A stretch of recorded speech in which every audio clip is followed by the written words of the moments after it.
Oi, gente, boa tarde, tudo bem? Como que estão indo nessas últimas semanas? Confesso que tenho conversado com poucos alunos nesse meio de tempo. É, Espero que bem, espero que levando, né, essa quarentena da melhor forma possível, né? Todo mundo pelejando, mas vamos lá. Não vou ficar uma introdução muito longa, se vocês quiserem tirar alguma dúvida, pode me chamar no particular, no WhatsApp, não tem problema nenhum.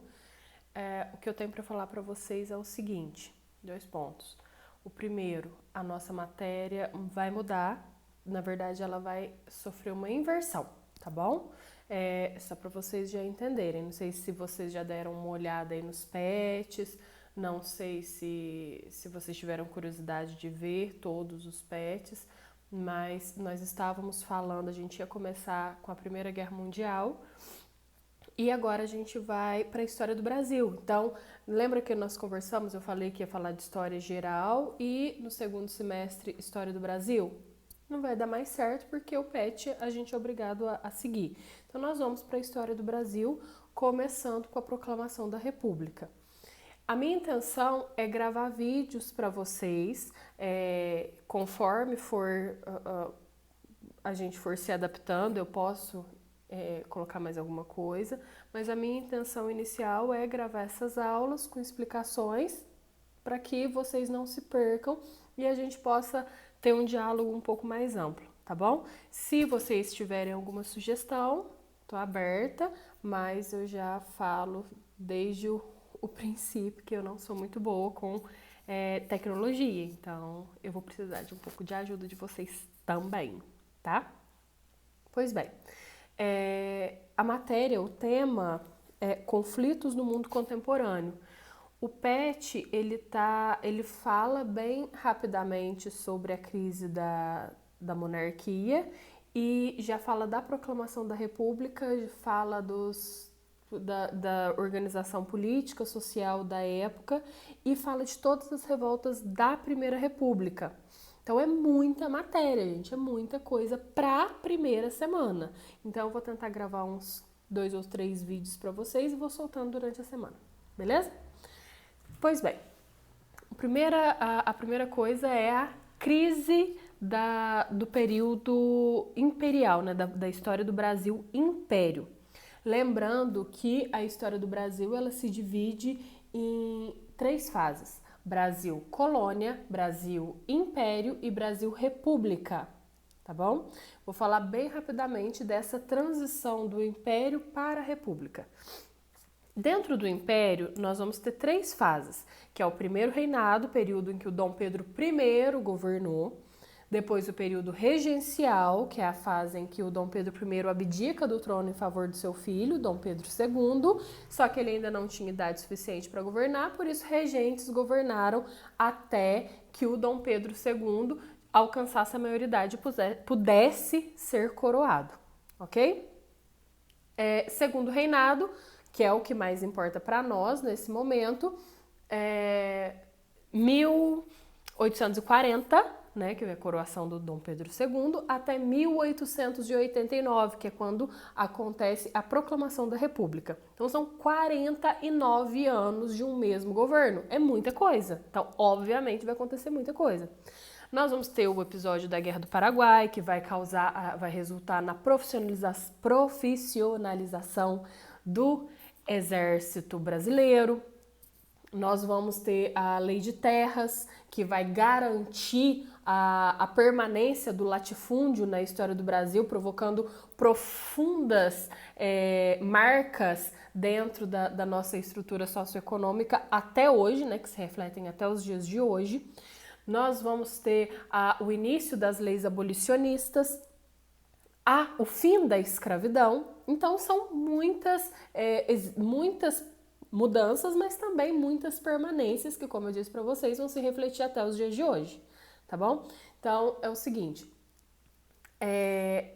o governo do Dom Pedro II, ele é sustentado por 3 grupos sociais extremamente poderosos, que são os grandes proprietários de terra e de escravos, a Igreja Católica e o Exército. Essa relação, ela era baseada num jogo de interesses. A verdade é essa.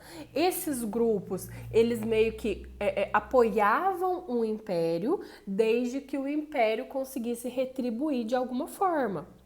Por exemplo, os grandes proprietários de terra e de escravos, por que eles apoiavam o império? Porque eles queriam que o sistema social, o sistema político permanecesse da mesma forma, porque eles eram beneficiados assim. Essa classe era a classe mais beneficiada dentro daquele sistema, dentro dessa estrutura. Então, para eles era importantíssimo que as coisas continuassem do jeito que estavam, né?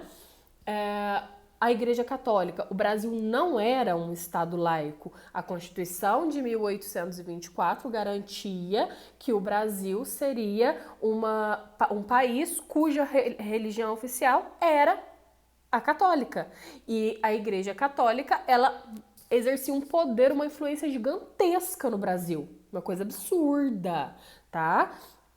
E isso era bom para eles. Então a igreja queria a permanência do império para garantir esse poder, por assim dizer, que ela tinha sobre as pessoas.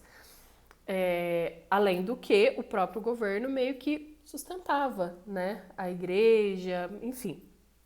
Depois, por fim, nós temos o exército. O exército brasileiro, ele foi fundamental para o golpe que deu origem à República. Lembrem-se, isso é uma coisa muito importante. Quando a gente fala golpe, nós estamos nos referindo a algo ilícito e não necessariamente a algo que tenha sido negativo. Por exemplo, a proclamação da República no Brasil se deu por meio de um golpe militar. Foi um golpe militar. E não foi necessariamente ruim. O Brasil foi o único império da América.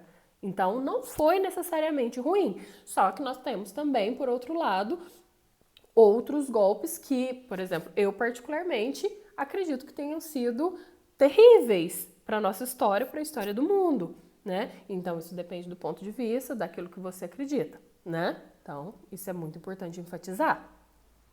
O golpe republicano, como eu disse para vocês, foi conduzido pelo Exército, pelas Forças Armadas brasileiras, e o Exército se voltou contra o governo num processo que ficou conhecido como questão militar.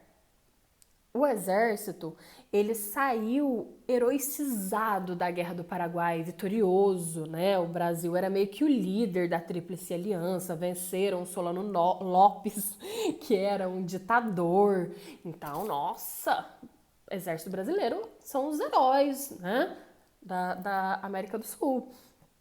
E aí, esse exército, durante a guerra, acabou entrando em contato com algumas teorias, entre elas o positivismo, que fala que um país, para conseguir se desenvolver, precisa de um governo forte, um governo rígido, um governo que consiga, um governo centralizado, né? Um governo que tenha ordem para fazer progredir.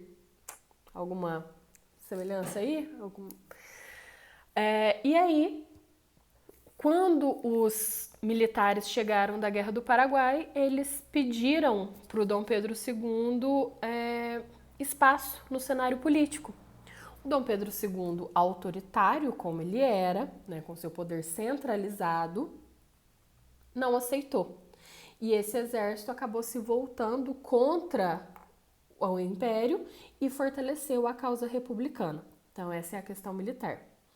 A questão religiosa, que acontece quando a Igreja Católica também deixa de apoiar o império, acontece quando o Dom Pedro II manda prender alguns bispos lá na cidade de Olinda. Esses bispos, eles passaram a não aceitar a presença de maçons dentro das igrejas, dos templos religiosos católicos. Acontece que o Dom Pedro II era maçom e ele se doeu com isso e acabou expulsando mandando prender esses padres, e isso causou uma revolta muito grande por parte por parte dos padres da Igreja Católica em si.